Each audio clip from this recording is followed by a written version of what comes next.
statistical mechanics, right? And here. So the first part, somebody tells me, basically gives you a thorough grounding in thermodynamics and the beginning elements of statistical mechanics. So this is supposed to be a continuation of that. So basically anybody who's here, I expect them to know thermodynamics and the basics of that.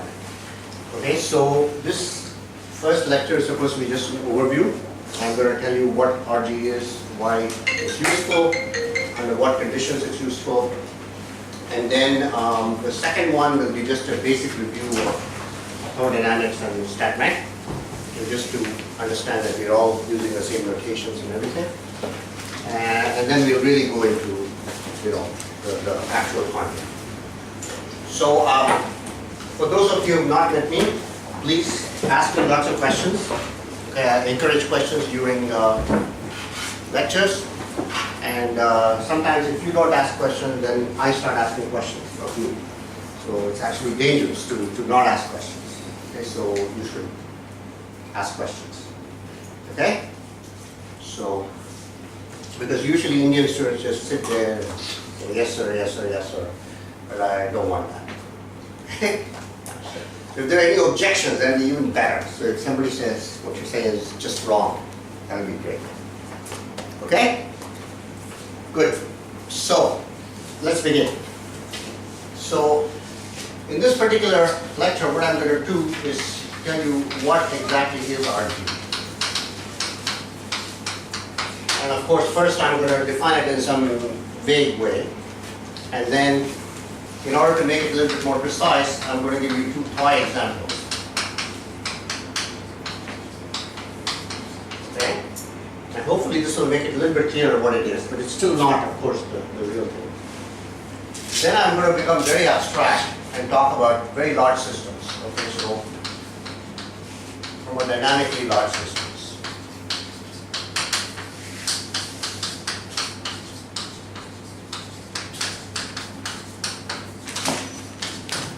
Okay? And such systems have something, or they can have something known as fixed points of this renormalization loop procedure, and this implies a certain kind of scale invariance. So of course this is all going to be, this last part is going to be purely abstract, purely conceptual, and as we go on in the course we're going to fill in the details, and I'm going to give you several examples of what the RG procedure really is, how we implement it, what the consequences of scale invariance are, and so on and so forth. Okay? Good. So what is RG? Well, RG is basically a way of integrating out what you don't care about.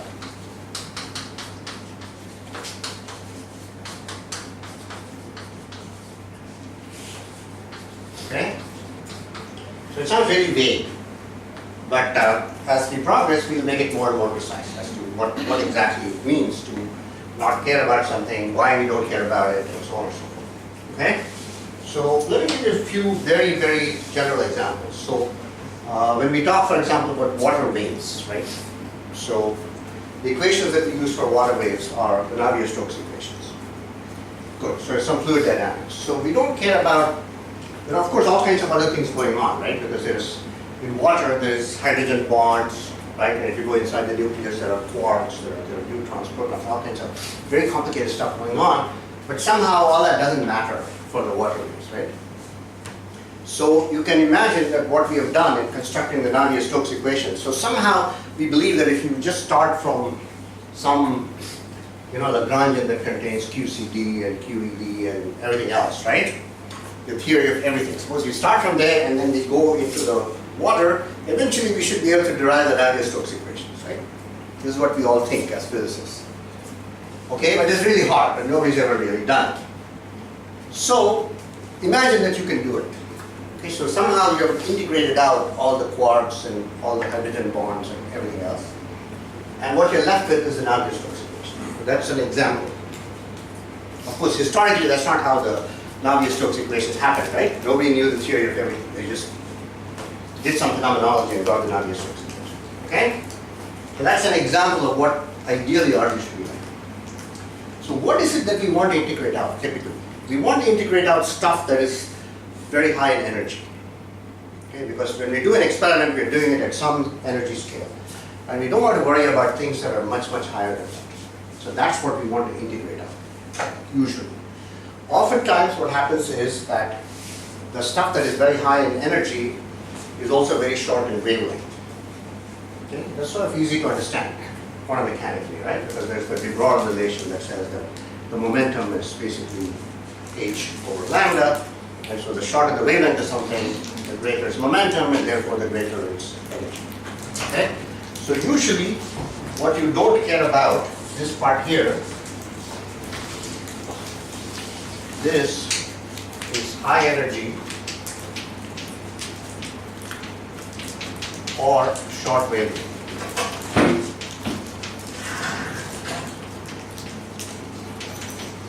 There are some exceptions to this. This is not universal, by the way. Sometimes it happens that low energy excitations can occur at finite wavelength. Okay? That can happen. For example, in a Fermi surface, the excitations that occur are really near the Fermi energy, near the Fermi momentum. Okay? So their wavelength is usually what is called lambda Fermi, the Fermi wavelength. Okay? So there are exceptions, but most of the time, what you don't care about is short wavelengths. Okay, so that's what you want to integrate out. Alright, so when you integrate this out, something happens to the leftover degrees of freedom. So the whole idea of this is to say that you take your model, which is the theory of everything, okay? So you have your theory of everything, and you break it up into something that's high energy and low energy. Okay? This is what you care about. You don't care about this. But of course, in any real theory, these degrees of freedom will be talking to each other. Right? They'll be interacting with each other. So you can't just drop this. So you have to somehow get rid of these guys in a way that keeps the effect of these guys on those guys. That's what R is. Okay? So that's as precise as you can get without really doing some examples. Okay? So let me give you a toy example that really is like really a toy. Okay, so the first toy example. So let me call it toy 1. Okay, this is really toy. This is basically for kindergarten. Okay? So what is this toy example? So I'm going to imagine that there's some thermodynamic system that only has 2 degrees of freedom. Okay? I'll call them X and Y. So that's it. There's X and Y. Those are the only degrees of freedom in the system. I'm going to write down the partition function of this system. Okay, does everybody know what a partition function is? So nobody's saying anything. This is what happens. So now I'm going to just remain silent until people answer me.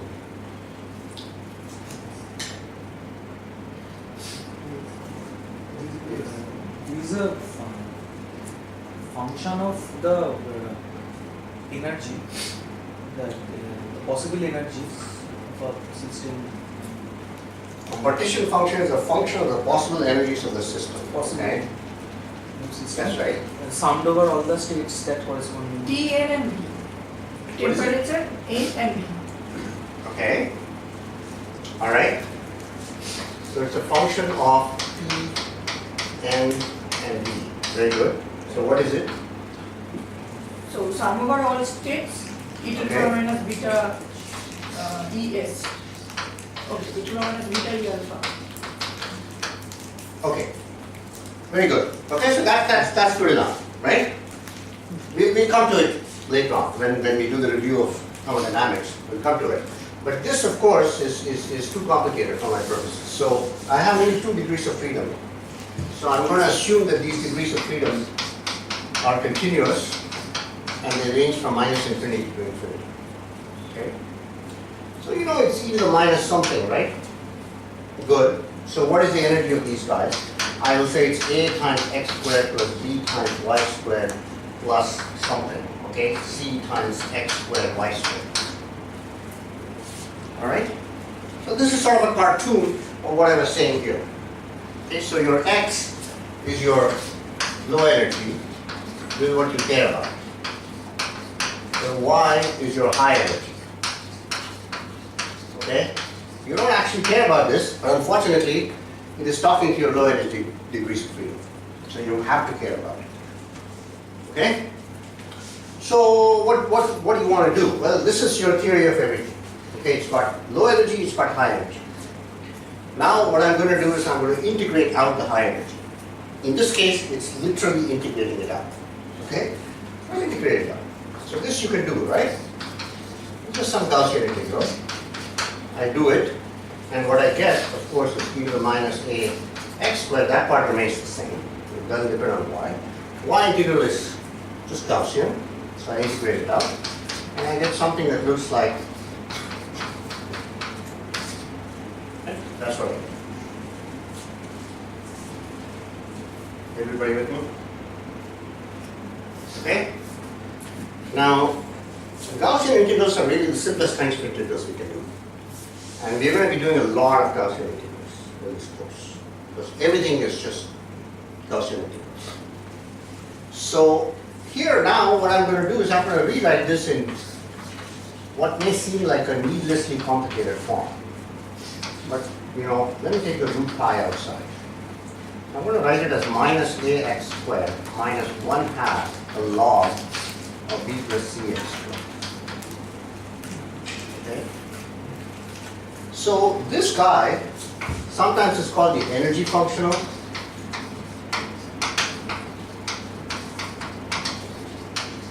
Okay, of course it's just a function here, right? Because it's supposed to be e to the minus beta times the energy of that state, right? So I have some state, some microscopic state that has the two variables, x and y. Given x and y, I can compute its energy. There should be a beta out here, if I'm really talking about the partition function, but I'm absorbing everything into A, B, and C. Okay, so everything is schematic. Sir, Yeah. that ax square by square plus cx square by y square, that is you are calling that energy function? Yes. Oh, okay. Actually, there should be a beta out there, right? There should really be a beta out Okay, there. no. But let me ignore the beta, Absolutely. because I mean, it's a toy model after all, right? We can set beta equal to 1. All right? Or you can imagine that somehow it's being included inside the ABS. Okay? So, this was my energy functional. Sometimes it's also called the action. Because this kind of formalism actually works also in time-dependent theories. Okay? And it turns out that if you take a quantum Hamiltonian and you want to compute its partition function, you can write it as something like this, but including some imaginary time. And we'll come to all of that. Okay? So in that case, whatever appears as e to the minus something, that something is actually an action. Okay? So sometimes it's called an action. Sometimes it's called energy function. I'll be using both of those phrases. Okay? Right? So don't get confused when I One use thing this is, phrase. Yeah. if you say this x is low energy and y is high energy, in Mhm. terms of this coefficient, there is some restriction on this a and b. Absolutely. So I'm imagining, for example, that B is much bigger than A. Okay? If B is much bigger than A, what it means is that the fluctuations of Y are very tiny. Okay? Or, if you want to think of it as an energy functional, right? You can see that if I make a Y, if I deviate from 0, it costs a lot of energy. So that's the sense in which it's a high energy degree of freedom. Okay? So, sir, I didn't understand why is that condition is supposed to be that B? Why is this much bigger than A? So at the moment I'm talking about classical variables, right? But imagine that these are quantum mechanical variables. Okay? So then these would be like the potential parts of a harmonic oscillator. Right? And so this guy has a very high potential energy. It has a very short parabola. So its quantum energies will be very spaced with a very big space. Okay, so That's what I mean by a high energy degree of freedom. Okay? So that's what I mean by high energy, and this is the low energy. This is what you're interested in. Yeah. So, Are there cases where you do RG without doing Gaussian integrals? Without doing Gaussian integrals, yeah. Yeah, there are. There are. But they are usually very special cases. Okay? And we'll do one of those special cases in great detail. But that also includes some Gaussian integrals. Okay? You can never really get away from Gaussian integrals. Okay? Other questions? Okay, good. So now this guy here, I will write as e to the minus ax squared plus, now remember this b is very large. So let me start expanding this log out. Okay? So if I expand the log out, there's of course some log b, right? I don't care about the log b. So let me put that log b here. It will actually become a square root of pi over b. It's e to the minus half log b, right? Okay? And then what else remains here? Well, the first term, so this will be a log. So let me write it like this. Log b. You agree with that? Here's a half. Right? Now everything is correct. I've taken the minus 1/2 log b out. Okay? And then what remains is all this stuff here. Now I'm going to start expanding this. And when I expand it, what I find is that this guy gives me a 1/2 c over bx squared. Okay, that's good. So it gives me that. It also gives me some other stuff. For example, if I take log of 1 plus something small, it's equal to something Root b small. will be there. Sorry? Root b will not be there. 1 by root b can be there. Because you have Yeah. the Very good. would be. Yeah, I double counted. Okay, good. At least some people are awake. Okay, that's very good. So, okay, so since you're awake, let me actually do it correct. Okay? So I will rewrite this as square root of pi over b. Now, I have that, bx, e to the minus. Okay, what do I have? So the coefficient of x squared now looks like a plus c over 2b. You agree? Right? But then there's some other stuff that comes out here. So what is that other stuff? So if I take a log of 1 plus something small, right? There's something small minus something small squared over 2 plus all that stuff, right? So this guy will look like, you know, basically c squared over 4b squared x to the 4th, and there'll be all kinds of other powers. Right? So you see what has happened. So in the RG terminology, we will say that this is the renormalization of the quadratic coefficient of x. So by integrating out the high energy degrees of freedom, we have renormalized what used to be the potential of x. So x, remember, was just a classical part of some harmonic oscillator. So its potential energy has actually changed because it was talking to these high energy degrees of freedom. And this is an example of what we call renormalization. But Yeah. sir, the limits on x and y, Mhm. both are from minus infinity to plus infinity. That's right. Now y's are integrated Yeah. for the high energy part. Now still on the x, there is high energy limits are here. That's right, they exist. So if x becomes very large, Yes, of course the energy is very high. yes, yes. But this partition function is going to make sure that it's extremely unlikely that x is Okay. very large, right? Because it's e to the minus something x Oh, squared. okay, yes. At high energy, it will be better. Exactly, so it's extremely unlikely, so it doesn't matter whether you keep it or not. Okay. Okay? Good? When the interaction comes of this, Right. It's because of the x squared y squared. Right? If there was no interaction between the high and the low, you would just throw it out for free, right? There'd be no effect on the lower energy degrees of freedom. That's a very, like, it's a trivial case and it's a very unrealistic case. It almost never happens. But sir, the x4 term, Yeah, the x4 term, the coefficient is positive. C squared by 4b square. yeah. So at high energy, it will just won't diverge the. Yeah, if you stop there, it will. There's a problem. Okay. But you can see that this guy here, right? If I keep it as a log, Yes. it's always increasing with x. Actually, there's no problem. Yes, yes. In reality, there's no problem. Okay. It looks like there's a problem because when you start expanding the Taylor series, looks like there's a problem. Also, you have done expansion in C by B. So That's right. you are not using the fact that these two scales are disparate as of now. Actually, I am using that fact. So let me tell you how. Because if I look at this guy here, I ask myself how big is x squared likely to be, right? So remember, B and C don't have the same dimension.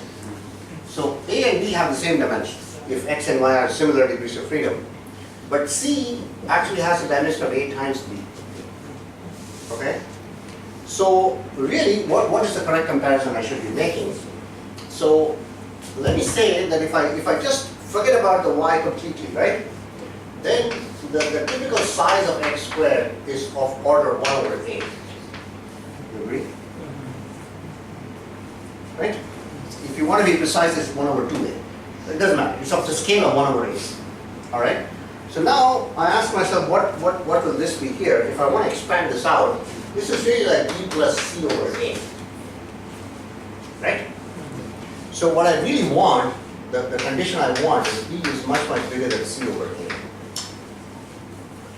But I also want the condition b is much bigger than a. So this B plus C by Here, b plus cx squared. yeah. Oh yeah. So b plus Yeah. cx squared typically will be of this size. And now I want to start expanding the x squared out. So the condition I want is this. But I also want this condition. Why do I want this condition?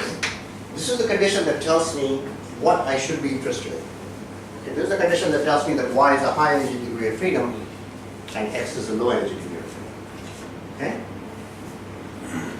Of course, I don't really need this, right? Because I don't need this condition, simply speaking. Because if I'm willing to work with this log, everything's going to be okay. Right? I can just keep it like a log. Of course, it won't be a Gaussian integral anymore, so I'll have some other problems. Okay, but all right. So that's toy model number 1. Any questions?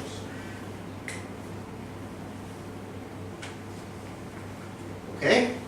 All right. So sir, taking the log remedies the fact that it may have decayed, it may have divergence.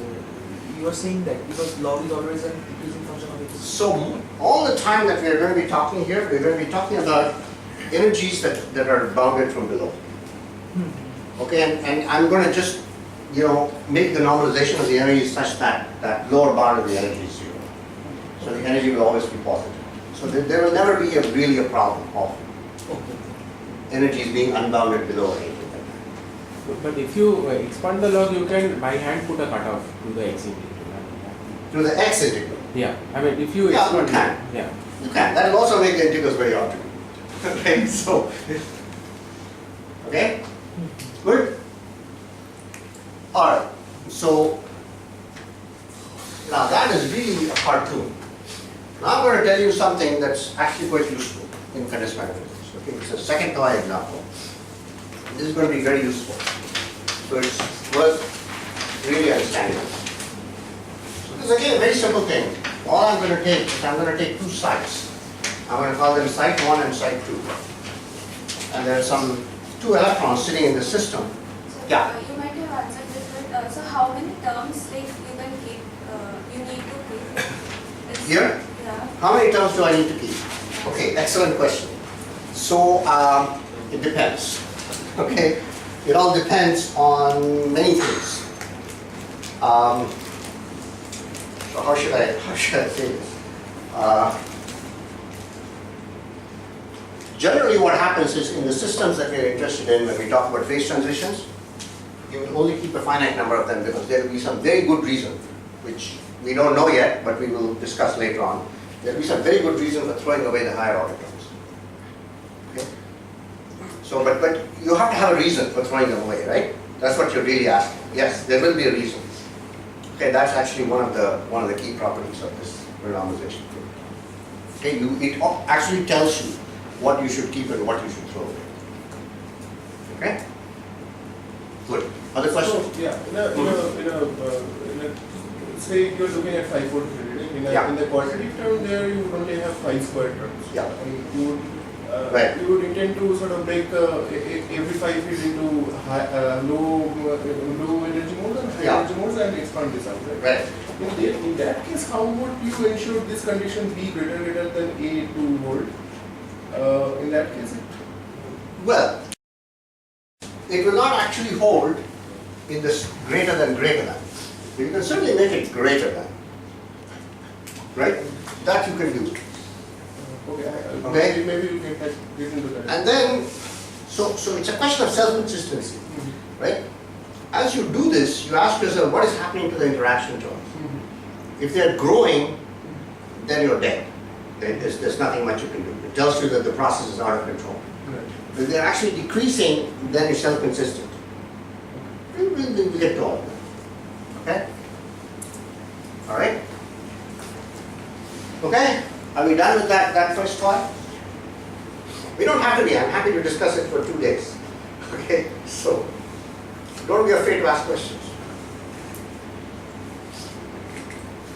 Shall we go on to the second toy?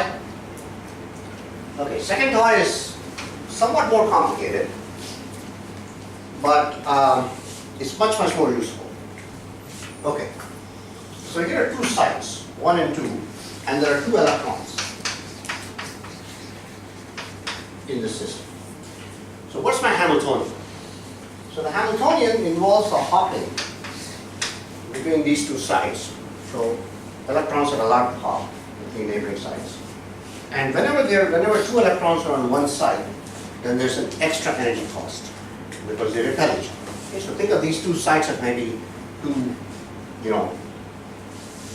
protons, and then it's a hydrogen molecule, and there are 2 electrons, right?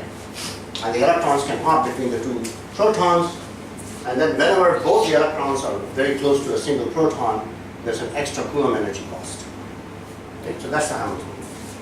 So now, I'm going to write something down, and I want you to tell me if you understand what I'm writing down.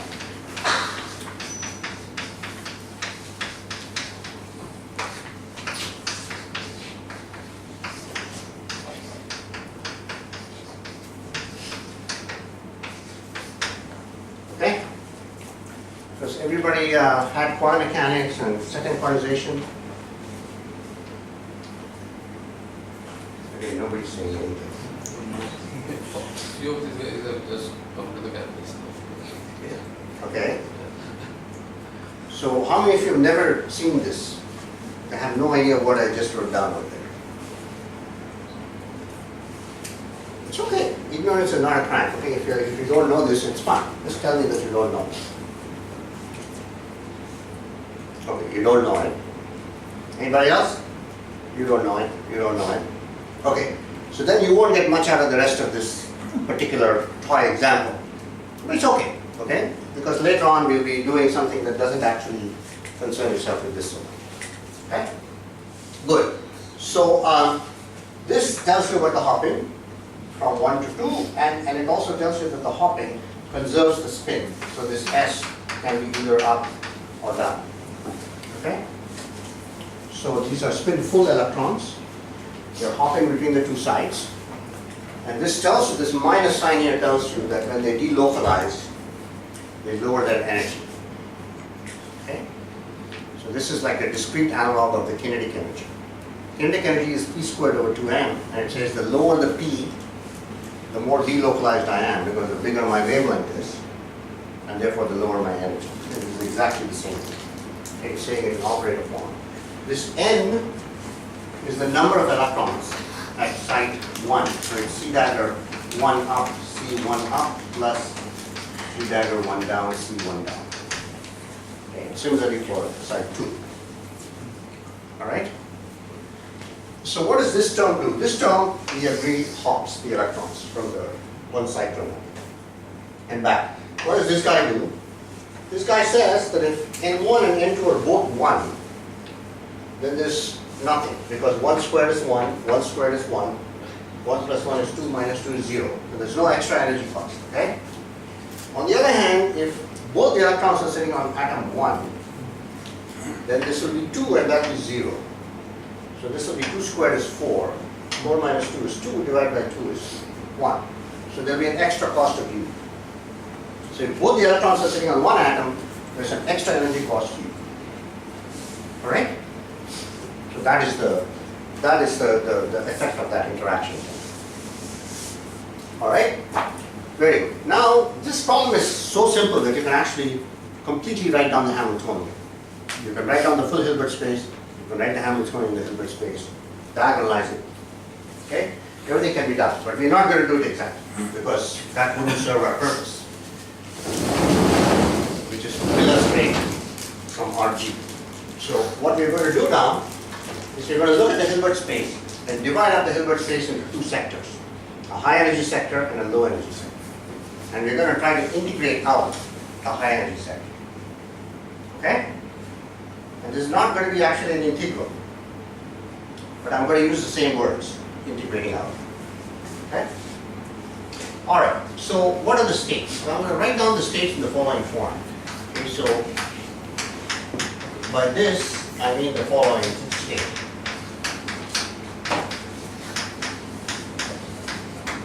Okay? Again, for the people who don't know what this means, relax, take a small nap or something. Okay, because later on we'll be doing other things that you won't need all this for. Okay?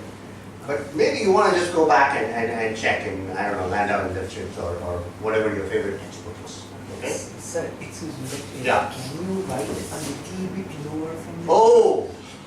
The camera. Actually, The camera is not happy. Okay. Alright. Just a little. Okay. So, the state up, comma, up.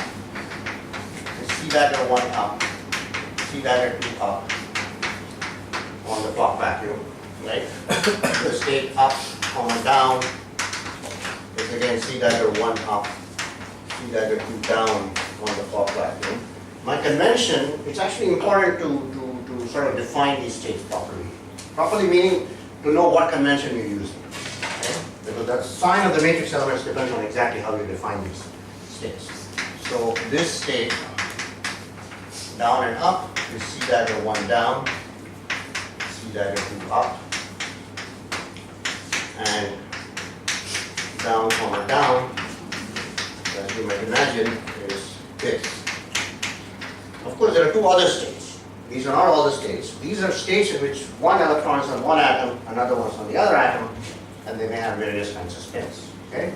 But there's also a state in which both the electrons are sitting on atom 1. I will write it like that. Okay, so the first part says that both up and down spins are sitting on the first one, and there's nothing on the second side. So this guy is C dagger 1 up, C dagger 1 down on the Fock vacuum.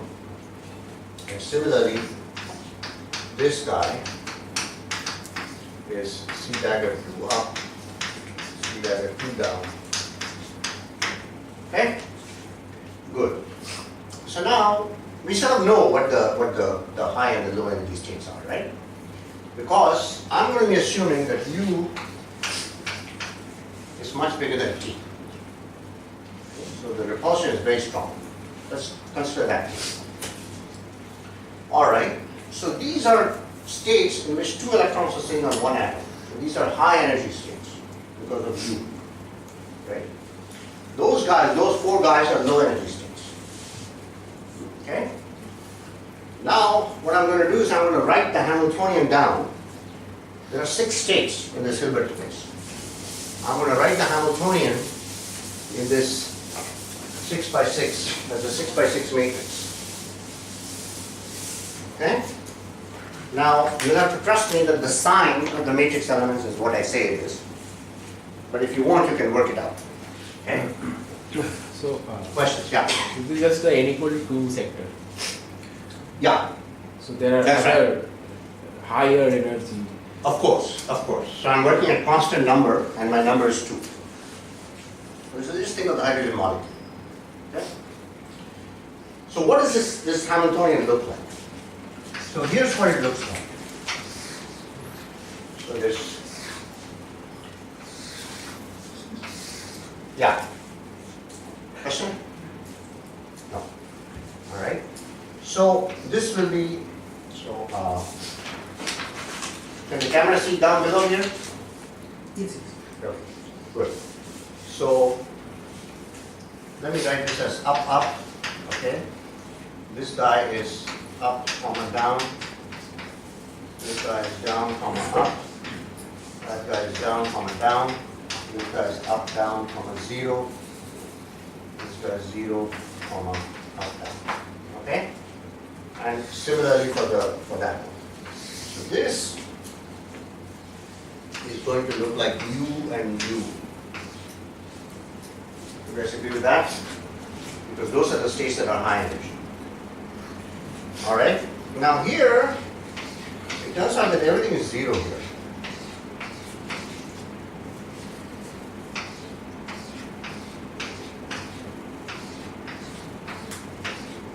Okay? Because these states cannot be connected by anything in the Hamiltonian. Let's think about that for a second. Supposing I have this, right?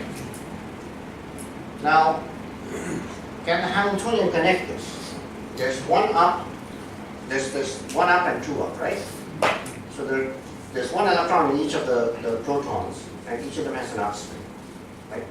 If you try to hop this electron over there, it can't go there because of the Pauli exclusion principle, right? There is already upstream. There's already an upspin, so you can't do it. So that's why this diagonal element is 0, right? Similarly, none of these states are connected to each other by the Hamiltonian. You can verify it. Okay? Because you take any of these states, the only things that the Hamiltonian will connect you to is a state in which both the electrons are in the same atom. Right? So certainly these guys are connected to those guys, but not connected to themselves. Okay? So what is that connection? So now you guys have to trust me. It looks like this. Okay? Given the way that I've defined those states. The signs of the matrix elements depend on how I define these states. Okay? And of course it's Hermitian.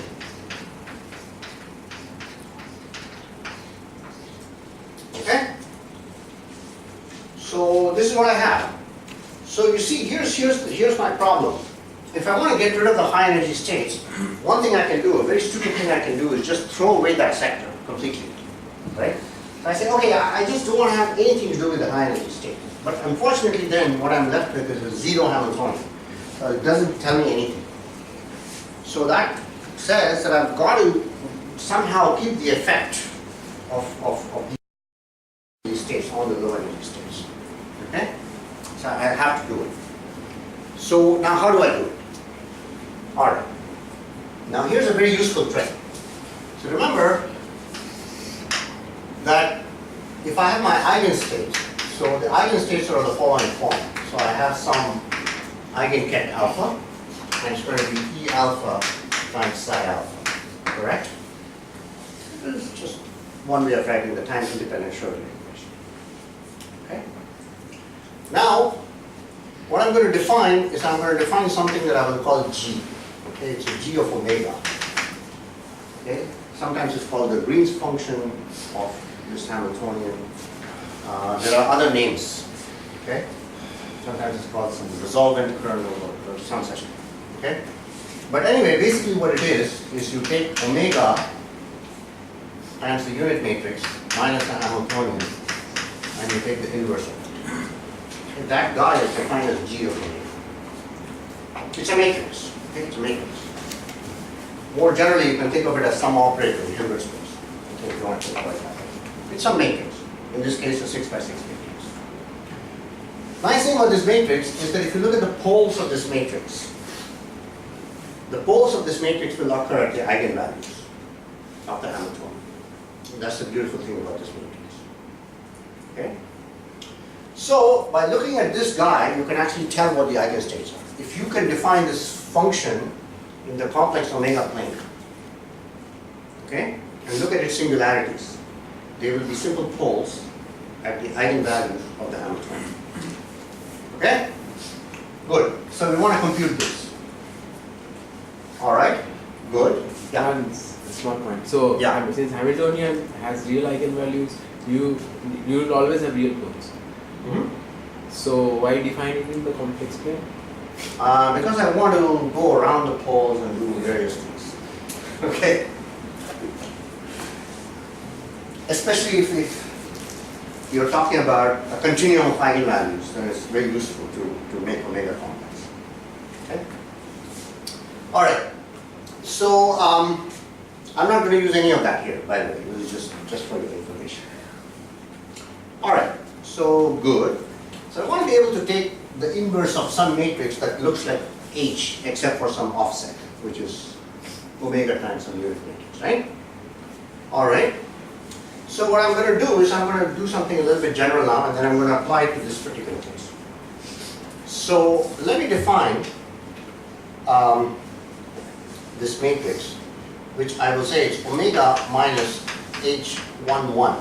Okay, so 1 will be my code for the low energy subspace, and 2 will be my code for the high energy subspace. So there's minus H12, minus H21, and omega minus H22. And remember, this one subspace and the two subspace may not have equal number of equal dimension. So here, for example, the one subspace is 4-dimensional and the 2 is 2-dimensional. Okay? So these two guys, this guy and this guy are square matrices, but those guys are rectangular matrices. Okay? Good. So now I want to find the inverse of this, and therefore let me define the inverse of this as, again, a G11, a G12, a G21, and a G22. These are all functions of omega. Yeah, again, they're all matrices. Okay? So now, since this guy is the inverse of that guy, if I multiply the two together, I should get 1, right? As a matrix, the unit matrix. So what will I get? So let me take this and multiply it from the left onto this, not its inverse, but this itself. So what I get then, so let me write it down. So I have a G11, G12, G21, and a G22. And I have omega minus H11, minus H12, minus H21, and omega minus H22, right? This should be equal to 1, 0, 0, 1. And remember, these 1s are not the same dimension. Okay, each of them is a matrix, they're not the same dimension. Not necessarily the same dimension.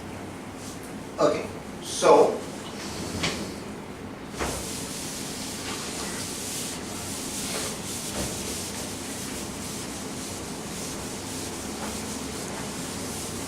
let's do it out. So what do we find? We find, firstly, that G11 times omega minus H11 minus G12 H21 should be the unit matrix, right? Agree with that? That's just the first element. So I'm taking this row here and multiplying it by that column.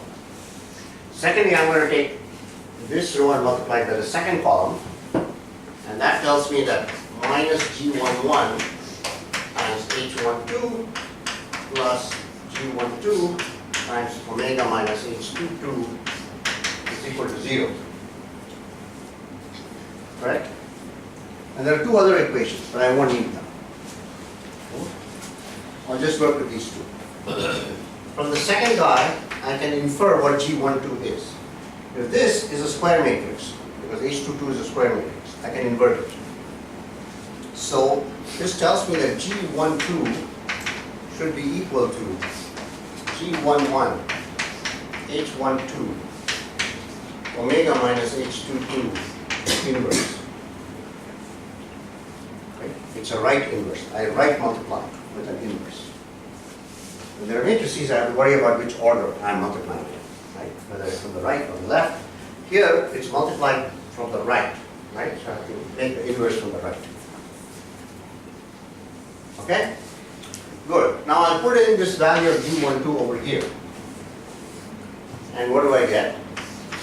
I get a G11 times omega minus H11. Okay, that's already multiplied.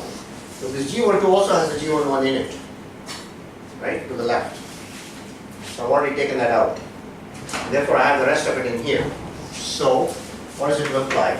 Minus H21, omega minus H22 inverse H12. All that should be equal to the unit matrix. Okay? Good? You guys with me? That's nothing, no magic. Just I guess H12 and H21.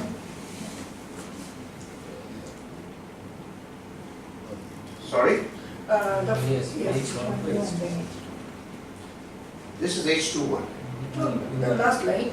Yeah. Yeah, so the first term will be, I mean, the second term, yeah, H12. No. No, because it comes from here. It's G12H21. But G12 is H1. Ah, G1. Oh, good. Thank you. Very good. H12, H2. Good. Okay, thanks. All right? All right, now what this says is basically that this G11 looks like the Green's function for some Hamiltonian that's all this stuff, right? It's not exactly though. There's a problem. If it was really a Hamiltonian, then there'd be no other omega sitting in here. So let me make a simplification. Okay? Let me assume, which is true over here, that the eigenvalues of H22, right, are much larger than any eigenvalues I'm looking at. Okay? This is the separation between the high energy and the low energy decreasing. So let's assume that. So let's assume that the omegas that we're interested in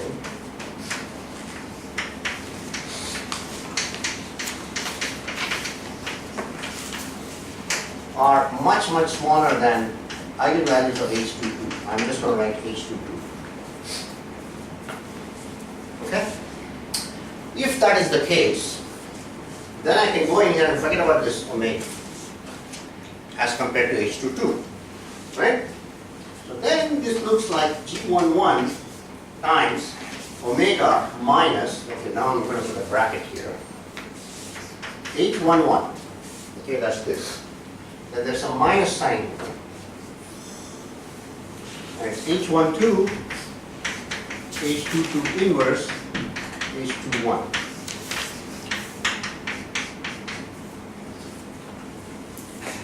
Okay? You guys agree with that? So therefore it looks like G11, as long as I'm interested only in the poles which are low in energy. Okay? Then it looks like they should be the eigenvalues of this thing, which is what I will call an effective Hamiltonian. This is an effective low energy Hamiltonian. And the eigenvalues of that, as long as they are small, will be the poles of G11. Okay? So sir, what you are talking about that integrating out higher modes, higher Yeah. energy modes, that is done by that ignoring that omega in that omega minus H22. It's actually done over here. But the problem is that this guy is not a linear equation for omega. Okay, in fact, this object contains all the poles, actually. Okay? However, if you're willing to throw away the high energy poles, then you can make this expansion, you can actually go further in this. Okay, you can go to the next order and so on, and that leads to some other stuff. Okay, this is the simplest stuff. If we expand that omega minus H22 inverse. Yeah. So this is the leading order term in that. Okay. Okay, I'm just keeping that. And that's enough as long as this U is much, much bigger than T. Okay? Good? Alright. So now all I have to do is apply it to my case. Right? So H11 is 0. H22 is a multiple of the identity. It's U times the identity. Right? H12 is this and H21 is that. So when I finally multiply all of that stuff together, I should get some 4 by 4 matrix, right? because the low energy space has dimension 4. So I'll get some 4x4 matrix. So now you'll have to trust me that the 4x4 matrix that you get is the following.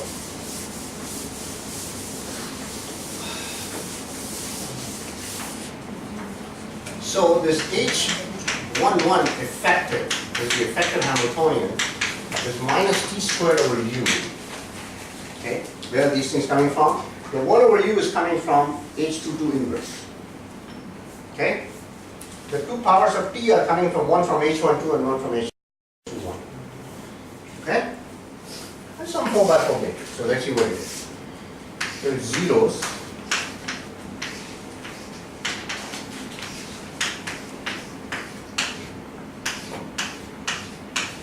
That's what it is. Okay? That's the result of doing all this. Now, you should go back home and check that what I'm saying here is actually correct. Okay, just do it out. It's just some trivial matrix multiplication, right? You do it out, and then there's a very nice way of rewriting this. It turns out that this entire thing looks like t squared over u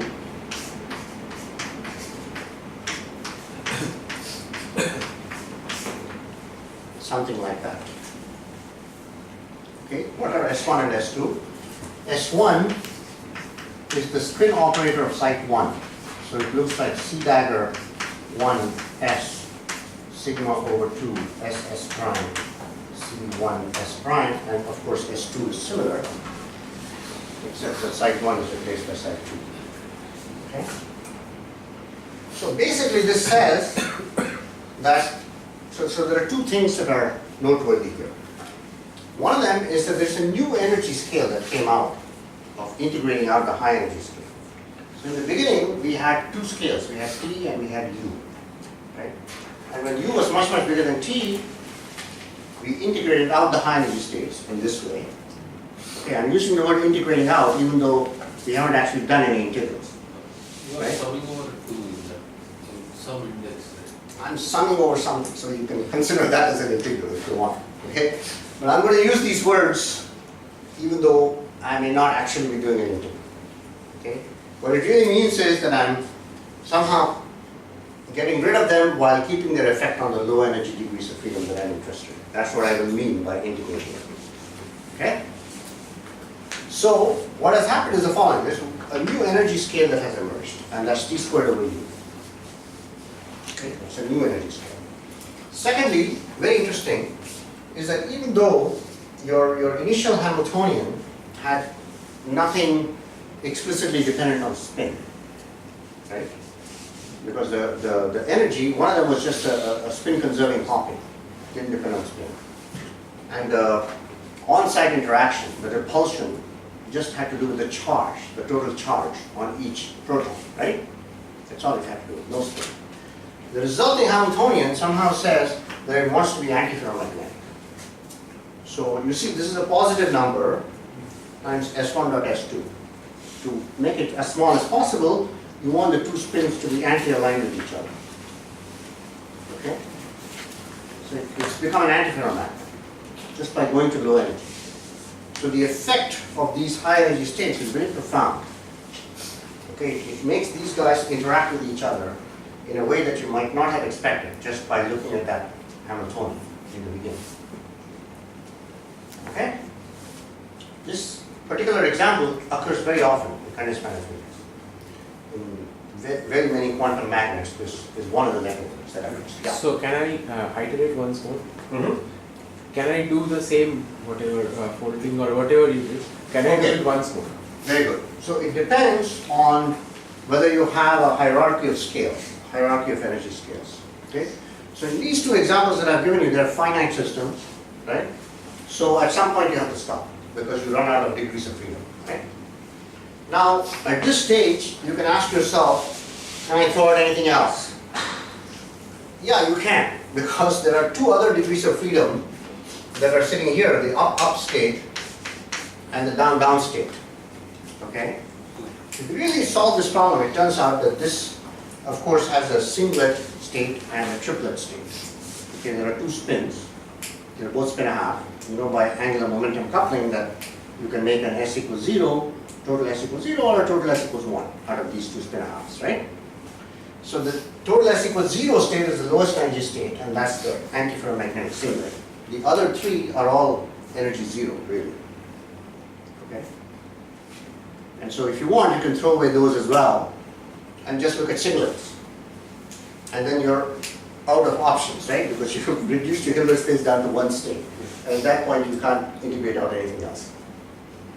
So that brings me to my next point. But first, did you guys understand this example? It's a little bit more complicated than the first one, but it's much more useful. Yeah. Sir, from the first one, we have wrote the Hamiltonian. The Hamiltonian, it was Yeah. spin conserving. Yeah. So This is also spin conserving. Yeah. It's not that it's not spin conserving. It's just that you can write it explicitly as a function of the spin of the two sides, which never appeared in the original Hamiltonian. Okay, but here the antiphenomenologic ordering is more preferable. Here. Yeah. So that was not apparent in the Correct. first It's not Hamiltonian. apparent in the original Hamiltonian. That's correct. Yes. So what you have done is just mathematically ignoring the high energy modes. So how can this change physical picture? I didn't just ignore it, right? If I just ignored it, I would have gotten just 0. Oh, okay. So You it have would have just told me taken nothing. account the high energy modes. Correct.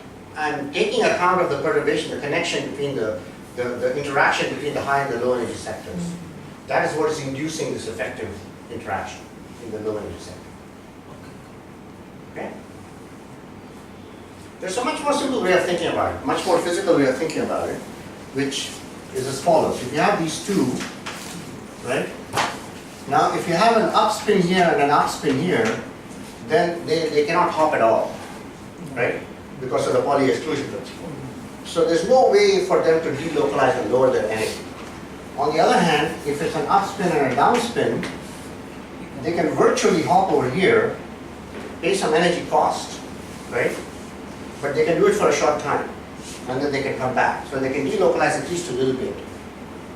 So that is why this kind of configuration is preferable to one with both up or both down.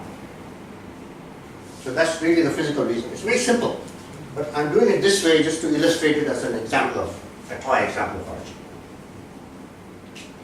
Okay? But it's a finite Hilbert space. You can just completely diagonalize it. You can find all the eigenvectors, eigenvalues, everything. And I suggest you go home and do it. It's just some 6 by 6 matrix, right? It's a very simple one, actually. You can just do it. Okay? By the way, I'm going to be giving you guys homework. So Ankur over here has kindly agreed to grade your homeworks. Okay? Now this is a regular course, right, Murthy? It's part of a regular course. So it's possible to fail this course. Just telling you. Okay? All right? Good. Now, how much time do I have? Do I have to stop now, or can I keep going for another hour or so? How much time do you think you will give? Maybe another 10 minutes. Okay? So, but I'm supposed to stop now, right? Okay, now. Okay. All right. So I just want to tell you one more thing. Okay? And so all this is all great and everything. This one is actually useful, and but this is not where the true power of RG is. The true power of RG arises when you talk about homodynamically large systems. Okay?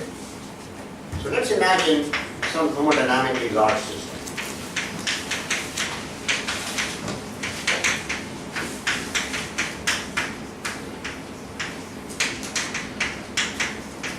Okay? And I'm not even going to tell you what kind of system it is. It's some very large system. Okay, it's got an Avogadro number of degrees of freedom. Good. This large system is described by some model energy functional or model Hamiltonian or something, and this model energy functional has a bunch of couplets, which I will call GI. Okay, they are like the A, B, and C of my first thought. Okay? Or maybe the T and the U or of the second. Okay? But there are maybe many of them. I'm not even going to tell you how many of them there are. Okay? There are some number of them. Very good. Then I'm going to do some RG. What does that mean? That means I'm going to integrate out some things that I consider high energy or short wavelength. I'm going to be left behind with a fewer number of degrees of freedom, but they're still thermodynamically large. Okay? That's the advantage of having thermodynamically large systems, is you can keep doing this. Okay? So when I do this, what happens is that the GIs change in a particular way. So imagine that I can do an infinitesimal renormalization root transformation. What does that mean? That means that I integrate out some very tiny fraction of the high energy degrees of freedom. Not all of them at once. It's a very tiny fraction. Remember, there are very, very, very large number of them, right? So I integrate out some tiny fraction. This L tells me how far I am along this integrating out procedure. Okay? So before I integrate anything out, I'm at L equals 0. Suppose I integrate out everything in my system, then I'll be at L equals infinity. Okay? I'll give you a more precise definition of L much, much later. But for now, just imagine that this tells me how much I have integrated out. Okay?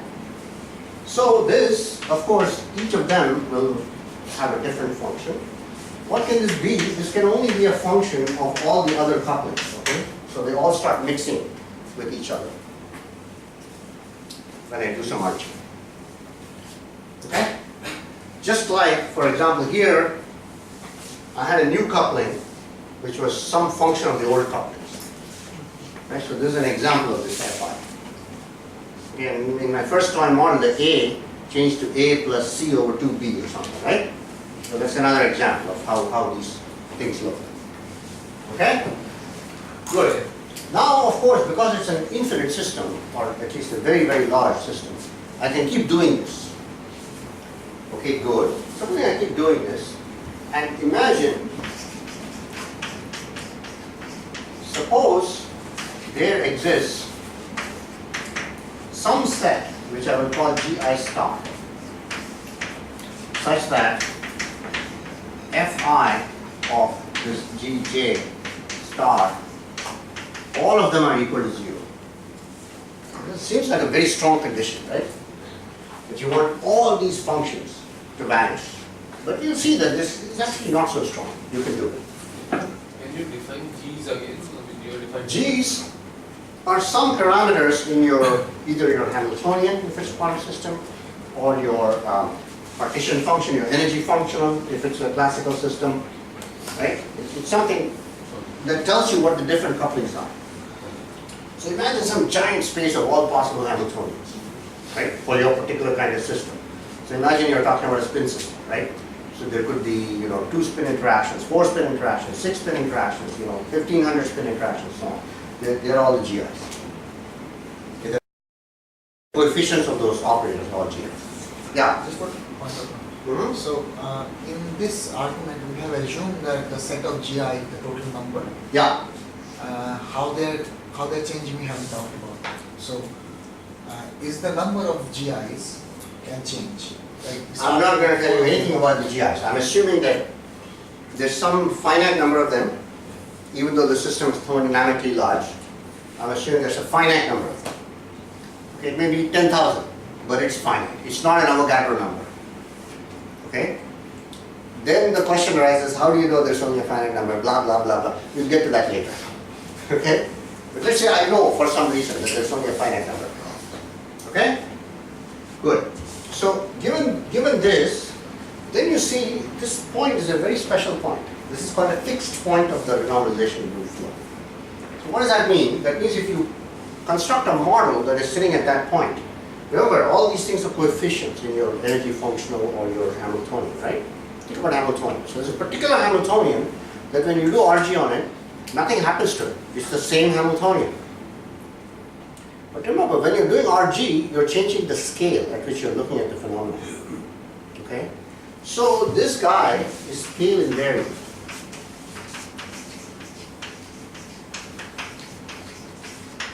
Okay? The model in which you put the coefficients to be Gi star is actually a scale invariant model. The physics that it describes is independent of scale. That's a very special kind of model, right? Now, models like this were seen in experiments, actually, in second order phase transitions.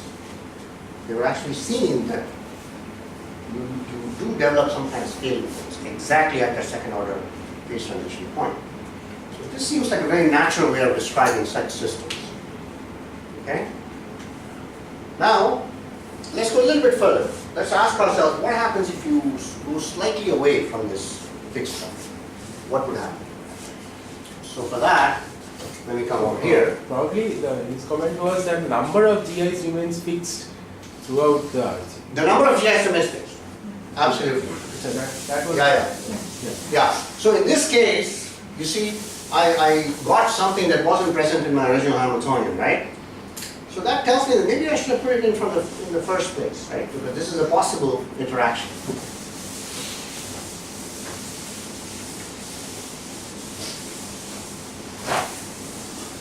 So we do need some criteria for making the number of interactions we keep finite. I will tell you what that is. Okay, there is such a criteria. I will tell you what it is later on. Okay, good. So now let's imagine that I deviate slightly from this fixed point. Okay. Now I'm assuming this is small. Now what do I mean by small?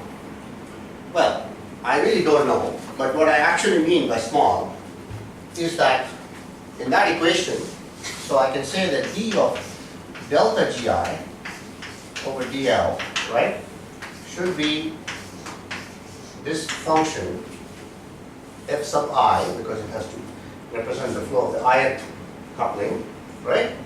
So gj star plus delta gj. What I mean by small is that I can expand this guy in a Taylor series and keep only the first term. That's what I mean by small. And that would be an accurate approximation. Okay? That's what I mean by small. So this guy is fi of gj star plus delta gj times d fi by d gj at star, right? And so on, ironically. Now this guy by definition is 0. That's what I'm calling a fixed point. Okay? So now let me define a matrix. This is some constant matrix. I will call it Mij. It's the set of partial derivatives of fi with respect to gj at the fixed point. Okay? So now I find the following set of equations.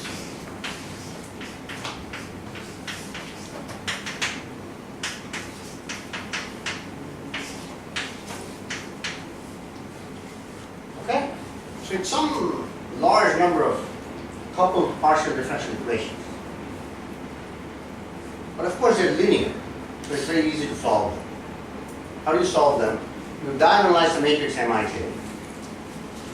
You get some linear combinations of couplings. So let's call these couplings U alpha. So once you diagonalize this Mij, it has some eigenvalues, right? Let's call them lambda alpha. So I can recast this as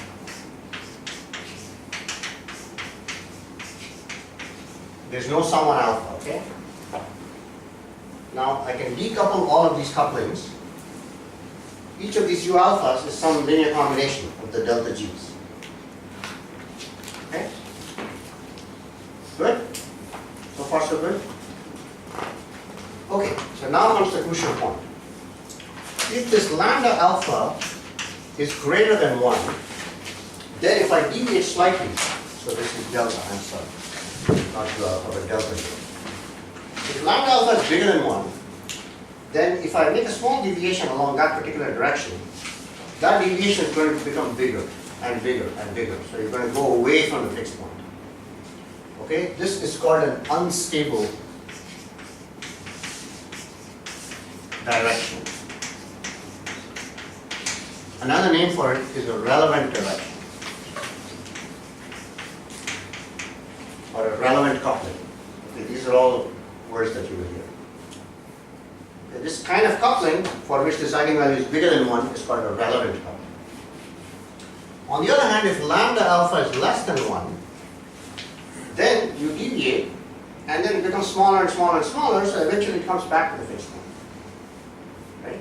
So such a direction would be called a stable direction, or it would be called an irrelevant coupling. Okay? Good? Okay? Sometimes in some very, very special cases, you will get lambda alpha exactly equal to 1. And in that case, it's called a marginal coupling. Okay, so if lambda alpha equals 1, then this is called marginal. Okay? Good. Now, in phase transitions, what usually happens, it may seem remarkable, but what usually happens is that there are a very large number of irrelevant directions. And usually only 1 or 2 relevant directions. Okay, that's what usually happens. And if you think about it a little bit, it's very easy to see why it must be so. Because when you have a phase transition, you're tuning either one parameter or 2 parameters, usually, like the temperature and the pressure, right?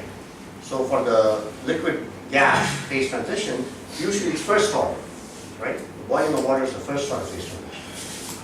But if you increase the pressure, there comes a point when that first order transition becomes more and more weak and it ends in a second order critical point between the water and the liquid and the vapor, okay? At that point, there is scaling variance. And that point is obtained by tuning 2 parameters, the temperature and the pressure. So there's a one-to-one correspondence between the unstable directions or the relevant directions and the parameters that you have to tune in order to see the critical point. Okay? Because in order to get to the fixed point, you have to change some couplings in your Hamiltonian, right? Or your energy function. You have to tune something. The number that you have to tune to see it physically is the same as the number of unstable directions of your phase. Okay? So that is really where the full power of RG becomes manifest in systems like this at second order critical points. Yeah. So do all first order lines end in some second order point? Usually first order lines can actually go on forever. Okay, so it doesn't necessarily have to end in anything. Okay, it can also join another first order line, for example. Okay, so it doesn't have to. And second question is, can there be limit cycles? Can there be what? Limit cycles. Yes, there can. There can, but they are more complicated. We will not actually touch upon this, but they do exist. Okay?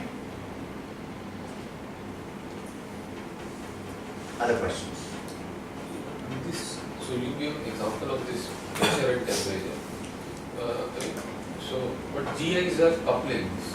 You can think of them in terms of this thermodynamic parameter like chemical potential. Correct. So the way that it happens is that, so if you take some particular microscopic model, let's say a van der Waals gas or something like that, right? It actually has a liquid gas phase transition. So what you might want to do is you might want to play with the parameters in that model. And remember, whatever parameters you start with, as you keep doing RG, they will get normalized, right? And the conditions under which you're putting the gas, like the pressure and the temperature, will actually start entering your couplings. So that's how the couplings actually enter the RG flow. Your external parameters enter the RG flow. Yeah. So this set is not only couplings, but also Yeah, by couplings I mean something very general. So when I have something like a spin magnet, right? Yeah. So I would call the external field also a coupling. Okay, I would call that a coupling. Okay. So sir, you're saying that different energy region, Yeah. different couplings can be relevant. No, what I'm saying is that as you renormalize, so you have some microscopic Hamiltonian, right? Let's think of a quantum model, okay? You have some microscopic Hamiltonian. Now, it's at a certain temperature, right, and pressure, let us say.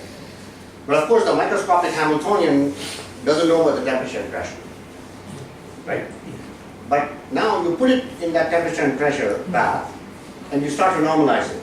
you start integrating out high energy degrees of freedom and you go towards low energies, the conditions are going to actually enter your effective Hamiltonian. Okay? For example, that Hamiltonian that I wrote down, that in the second toy model, right? The Hamiltonian itself didn't know about the number of particles. It was actually true for arbitrary number of particles, right? You could have put anywhere from 0 to 6 particles.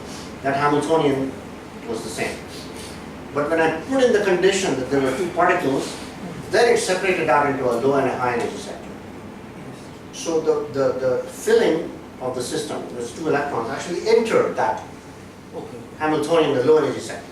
So that's an example of how the external conditions can actually enter the renormalized Hamiltonian. Okay?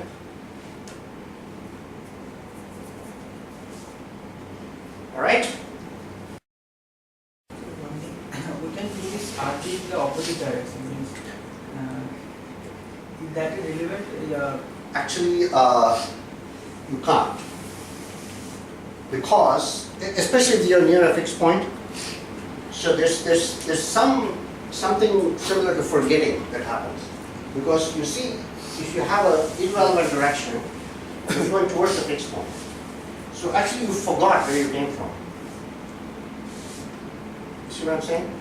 You could have come from many different places, but you end up in the fixed point if you're coming along irrelevant directions.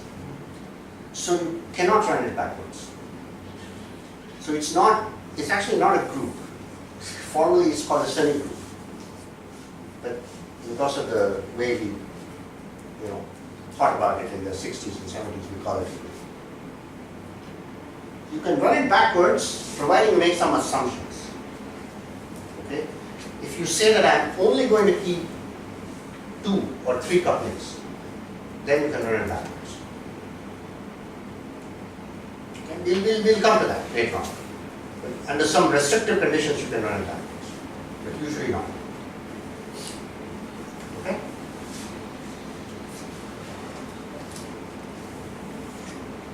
Other questions? Okay. So I guess we will meet again tomorrow. Okay. Now, what's your homework? What should be your homework? What should be the homework?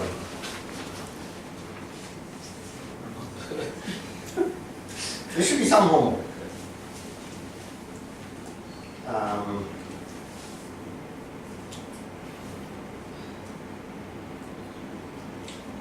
Okay, I would say work out the details of that.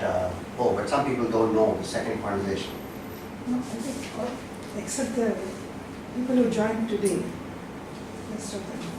Okay, so anybody who didn't join today should work out that second pi example in full detail with all the signs and everything. Okay? And show this final form. Okay? That's your homework. And when should the homework be due? It should be due tomorrow, of course. Because every day you're going to get one problem, and so you do one problem a day. Okay? Good. All right. I'll see you tomorrow.